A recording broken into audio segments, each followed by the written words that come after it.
Good morning students.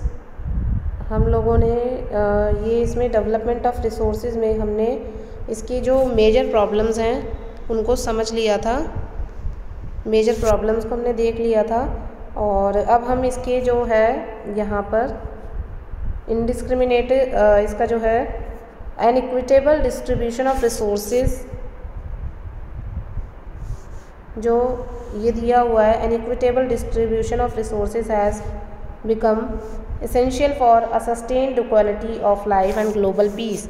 यानी कि अगर हम चाहते हैं कि हमारे ग्लोबल लेवल पर सारी चीज़ें अच्छे से चलती रहें और वर्ल्ड भी डेवलप होता रहे, वर्ल्ड दैट मीन्स कि पूरी अर्थ पर जितनी भी कंट्रीज़ हैं सभी का इक्वली डेवलपमेंट हो, तो उसके लिए हमें रिसोर्सेज को इक्वली डिस्ट्रीब्यूट करना बहुत ज़रूरी है।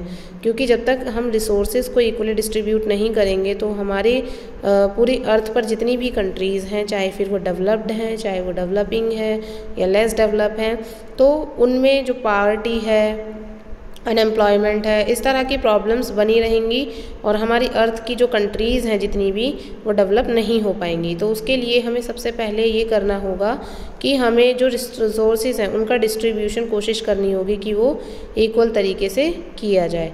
If the present trend of resource depletion by a few individuals and countries continue, the future of our planet is danger. यानी कि अगर इसी तरह जिस तरह से अभी हमारा रिसोर्सेज को हम डिप्लेट कर रहे हैं, कुछ लोग इंडिविजुअल्स जो हैं, अगर इसी तरह फ्यूचर में भी चीज़ें चलती रही तो हमारी जो अर्थ है, जो प्लेनेट है हमारा, ये डेंजर में आ जाएगा, यानी खतरे में आ जाएगा। Therefore resource planning is essential for sustainable existence of all forms of life. यानी कि रिसोर्स प्लानिंग जो है वो इसके लिए ज़रूरी है कि हम रिसोर्सेज को प्लान करें, ये बहुत ज़रूरी है हर तरह के लाइफ के स्टेज पर।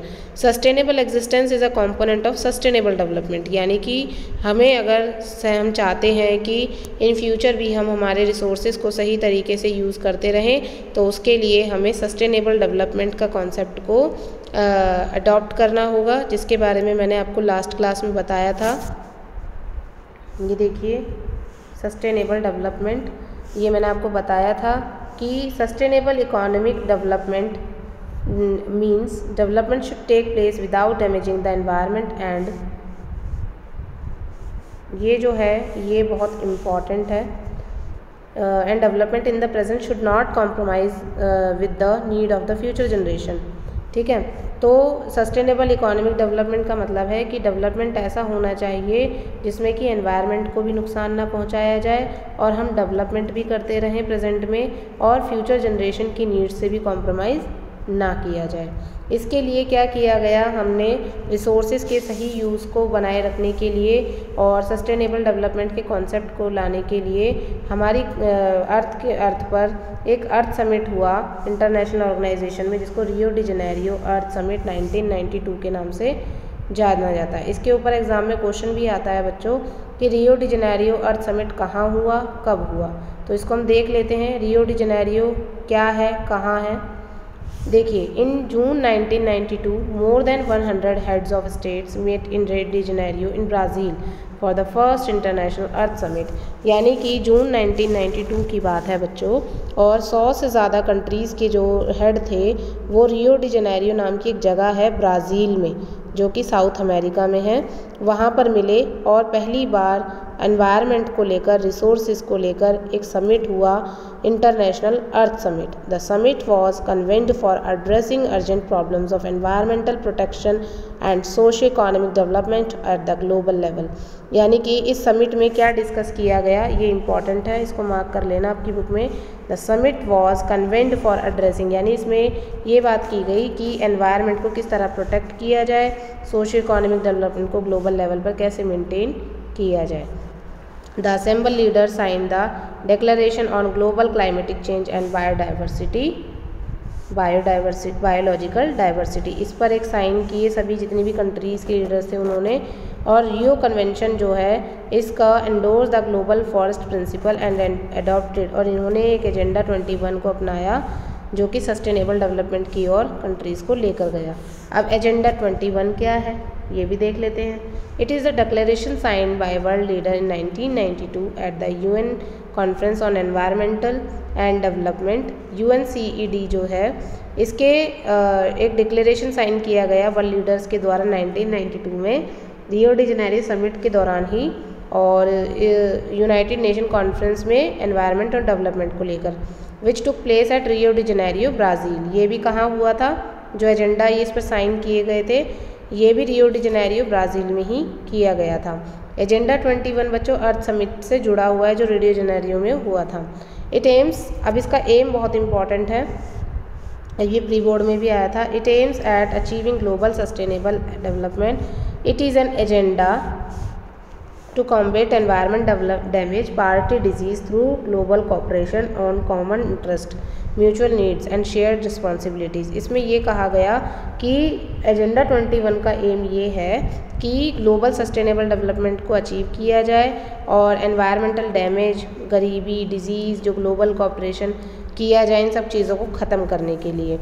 One major objective of the agenda 21 is that every local government should draw its own local agenda 21।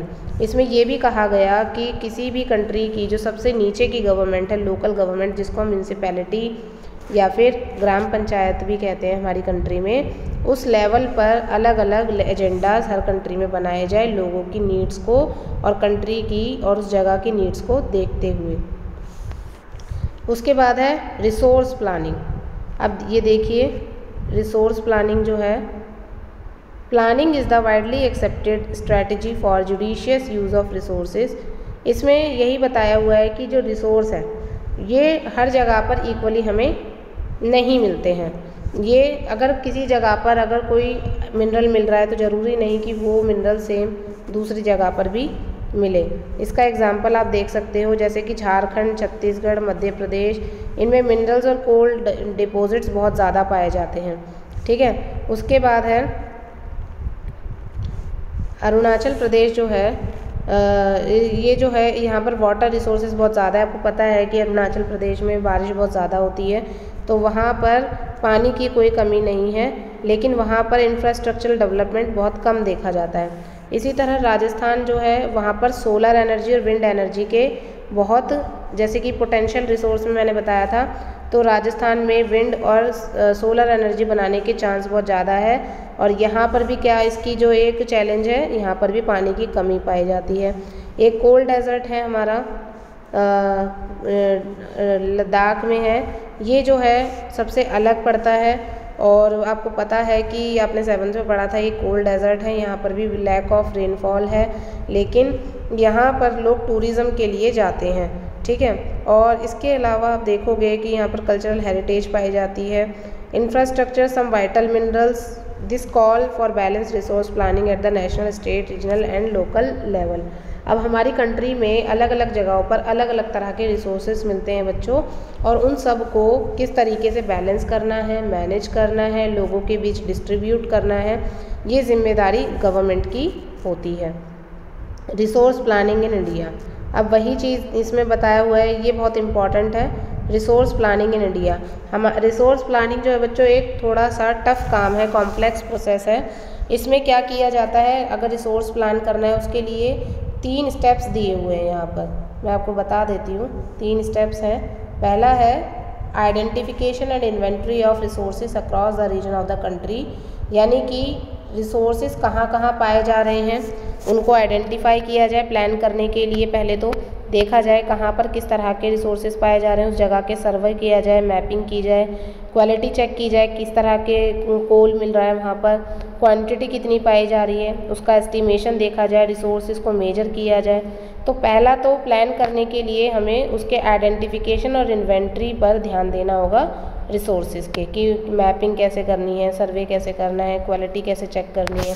Second आता है evolving a planning structure endowed with appropriate technology, skill and institutional setup for implementing resource development plan. अब इसके लिए ज़रूरी है कि हमारे पास skill होनी चाहिए कि हम रीजन में जाकर, किसी भी रीजन में जाकर आइडेंटिफाई करें, इन्वेंट करें रिसोर्सेज को। उसके लिए ज़रूरी है हमारे पास में टेक्नोलॉजी होनी चाहिए, स्किल्ड लोग होने चाहिए, ह्यूमन रिसोर्स होना चाहिए, इंस्टीट्यूशंस होने चाहिए, जो कि इन सब चीज़ों को रिसोर्सेज को इन्वेंट करके आइडेंटिफाई करके प्लान कर सकें।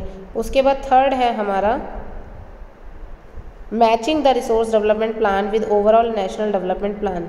उसके बाद जो रिसोर्स डेवलपमेंट प्लान बनाया गया है छोटे छोटे लेवल पर, उसको मैच किया जाए पूरे कंट्री के लेवल से, और फिर उसके बाद पूरे ऑल ओवर लेवल पर रिसोर्सेज के प्लानिंग को बनाया जाए। India has made concerted efforts for achieving the goals of resource planning right from the first 5-year plan launch after independence.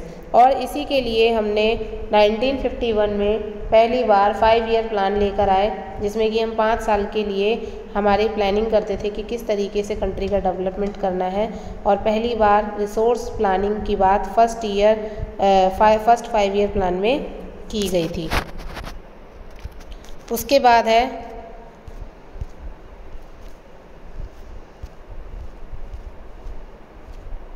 The availability of resources is a necessary condition for the development of any region, but mere availability of resources in the absence of corresponding changes in technology and institution। ये वही बातें repeat की हुई हैं कि जो economical backward regions हैं उनमें रिसोर्सेज बहुत ज़्यादा पाए जाते हैं, लेकिन उनको यूज़ किस तरह से करना है ये हमें नहीं पता होता। वहाँ पर लैक ऑफ टेक्नोलॉजी होता है, लैक ऑफ स्किल्ड ह्यूमन होता है।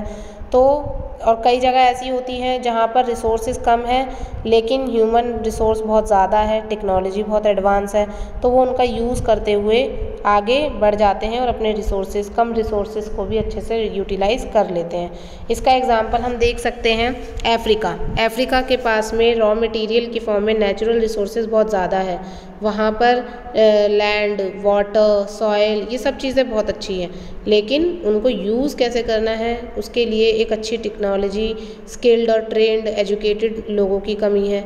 लेकिन वहीं दूसरी तरफ जापान है जहाँ पर रिसोर्सेज कम हैं लेकिन वहाँ पर लोग एडवांस हैं, स्मार्ट हैं, टेक्नोलॉजी अच्छी है, स्किल्ड हैं लोग, तो वो कम रिसोर्सेज को भी किस तरह से यूटिलाइज़ करना है ये उन्हें अच्छे से आता है। ठीक है, अब नेक्स्ट क्लास में हम इसमें कंजर्वेशन ऑफ रिसोर्सेज देखेंगे, इसको भी देख लेते हैं एक बार। कंजर्वेशन ऑफ रिसोर्सेज है कि रिसोर्सेज को किस तरीके से कंजर्व किया जा सकता है। तो रिसोर्सेज को कंजर्व करने का तरीका है कि हम उनका ओवर यूटिलाइजेशन ना करें, जैसे कि resources are better for any development activity but irrational consumption, यानी कि उनको ज़रूरत से ज़्यादा यूज़ करना, ओवर यूटिलाइज़ करना सोशो इकोनॉमिक प्रॉब्लम्स को क्रिएट करता है। गांधी जी ने एक बात कही थी कि हमारे पास रिसोर्स जो हैं वो लोगों की ज़रूरत को पूरा करने के लिए तो हैं लेकिन उनके लालच को पूरा करने के लिए नहीं है। ये स्टेटमेंट एग्ज़ाम में आती है और पूछा जाता है कि ये किसने कहा था, तो ये स्टेटमेंट गांधी जी ने दी थी बच्चों। ठीक है, तो हमें हमारे रिसोर्सेज को अच्छी टेक्नोलॉजी और अच्छे स्किल वाले लोगों का यूज़ करके, कम रिसोर्सेज का यूज़ करके हमें ज़्यादा डेवलपमेंट करना है। हमारे एनवायरनमेंट को पॉल्यूट होने से भी बचाना है, हमारी फ्यूचर जनरेशन की नीड्स को भी ध्यान में रखना है ताकि उनके लिए भी हम रिसोर्सेज को बचा के रख सकें। तो ये है कंजर्वेशन ऑफ रिसोर्सेज। उसके बाद में यहाँ पर एक बुक है, ये बहुत इम्पॉर्टेंट है। At the international level Club of Rome advocated resource conservation. पहली बार बात की गई थी रिसोर्सेज के कंजर्वेशन की और 1968 में की गई थी ये बात। और गांधीयन फिलॉसफी पर आधारित एक पर्सन थे, शूमेशर कहा जाता है, इनकी एक बुक थी स्मॉल इज़ ब्यूटीफुल, ये बहुत इम्पॉर्टेंट है। और इन्होंने इसमें बात की थी रिसोर्सेज के कंजर्वेशन की और पहली बार ब्रंटलैंड कमीशन रिपोर्ट 1987 में प्रेजेंट की गई थी और इसी में सस्टेनेबल डेवलपमेंट की बात पहली बार की गई थी, which was subsequently publish in a book. और ये किस बुक में पब्लिश किया गया था? ब्रंटलैंड कमीशन की रिपोर्ट को, आर कॉमन फ्यूचर। ये सारी चीज़ें जो मैं बता रही हूँ ये एक एक नंबर के क्वेश्चन यहाँ से बनते हैं। और इसमें भी जो है इसमें इम्पॉर्टेंस था रियो डी जेनेरियो ब्राज़ील का जो अर्थ समिट था उसके बारे में भी जो ये आर कॉमन फ्यूचर जो बुक पब्लिश की गई थी इसमें बताया गया था। तो अब नेक्स्ट क्लास में हम लैंड रिसोर्स जो है हमारा ये क्यों इम्पॉर्टेंट है, किस तरह का है, इसको लेकर क्या रिस्क है और हमारे इंडिया में क्या पैटर्न है लैंड को यूज़ करने का, ये सारी चीज़ें हम नेक्स्ट क्लास में डिस्कस करेंगे। तो आई होप कि आप लोग ये वीडियो देखेंगे और इस चैप्टर को खुद से भी एक बार पढ़ेंगे, क्योंकि बच्चों ये बहुत इंपॉर्टेंट चैप्टर है। इसमें से 1 मार्क्स के क्वेश्चंस भी आते हैं, 3 मार्क्स के भी आते हैं और वैल्यू बेस्ड 5 मार्क्स का क्वेश्चन भी आता है। और वो आप तभी कर पाओगे जब आपने चैप्टर को अच्छे से ध्यान से समझा हो और सुना हो और पढ़ा हो। तो thank you so much, have a nice day to all of you.